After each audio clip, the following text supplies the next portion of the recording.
Siyabingelela babukeli bedithi. Sinobaba Sengayo lapha ofisa ukuthi andlulise amazwi athize kunina. Baba Sengayo. Yebo, sawubona umsakazi. Ngibingelele eSouth Africa yonkana. Ama-catch akhona wonke. Impela ngithi angidlulise nazi ilokotho. Njengoba sizohamba siye emaholidini nje ephasika. Ngifisela wonke ama-catch amaholiday amahle. Engikucelayo, ngicela ukuthi umuntu uma ngabe esehla eya ekhaya mayesefikile ankonfeme ukuthi cha usefikile ekhaya.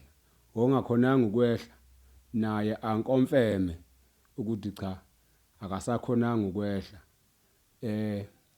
Noma engaveza isatuation uma ngabe uyakhona ukuyiveza.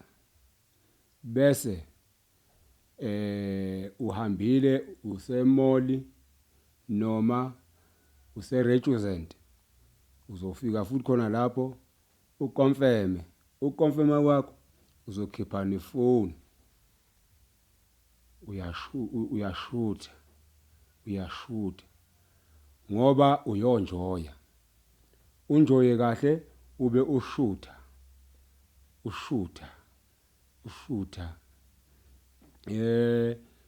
isatuation yakho sibone yonke njengoba injalo msakazi. Celela abalandeli bami lokho ngoba nami naba abelungu bangibizile ehotela ukuba ngizonjoya nabo. Ngiveze nesatuation ezobe yenzeka lapha ngikhona njengecatch.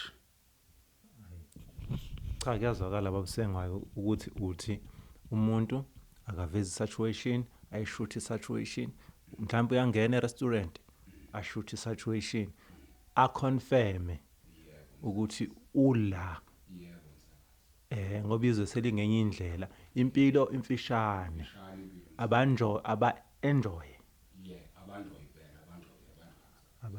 abantu. Hayi siyakubonga kakhulu okukhulumayo Baba Sengayo.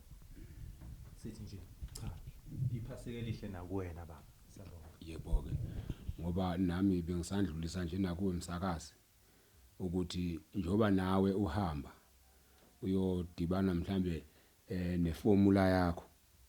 Hayi unjoye kahle msakazi.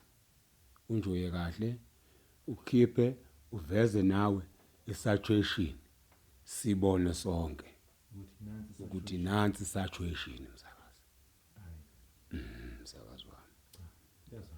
Hayi siyabonga kakhulu. Hambani niyonjoya. Ninjoye